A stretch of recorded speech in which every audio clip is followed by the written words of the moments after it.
Good afternoon, YouTube viewers and subscribers. So on the stand today I've got a very old, tired, and pretty ragged out OS Max 58 engine here. This is an engine that Scott had given to me a while back, and I'm just now getting around to trying to run it.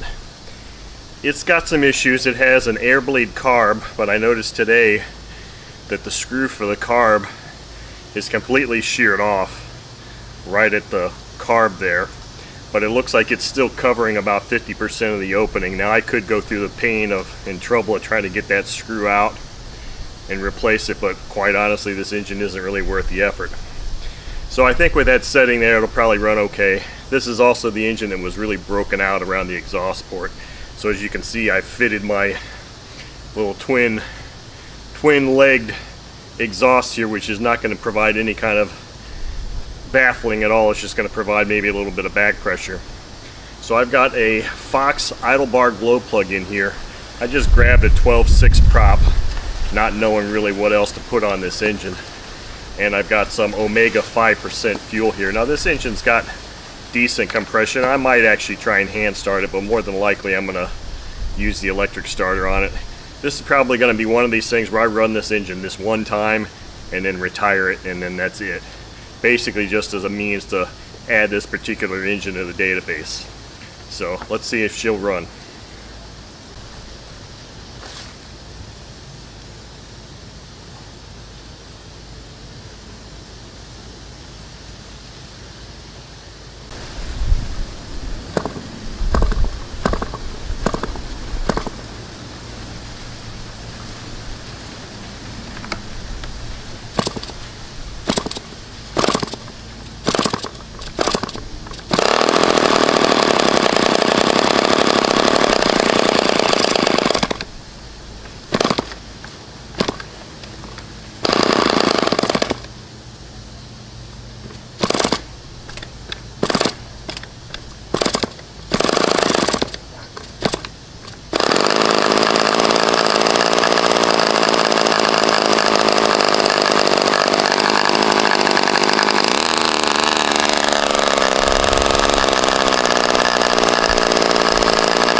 I should have known.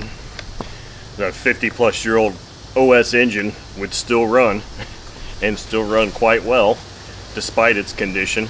So the engine started pretty easily. I mean, at first there it started backwards, so obviously I overprimed it.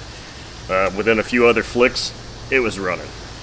I did have to set the high-speed needle a couple times and try and really, this time I was really trying to find the peak for this prop, this fuel, that exhaust. And it looked like it hit 9400 and it would sit there pretty comfortably. And despite the broken air bleed screw, it is set approximately right, at least for these environmental conditions, because it idled pretty well and it had really good transition. So I mean, there's really no complaints at all. This engine ran quite well for its age and condition, but again, doesn't really surprise me. It's an OS. Thank you for watching.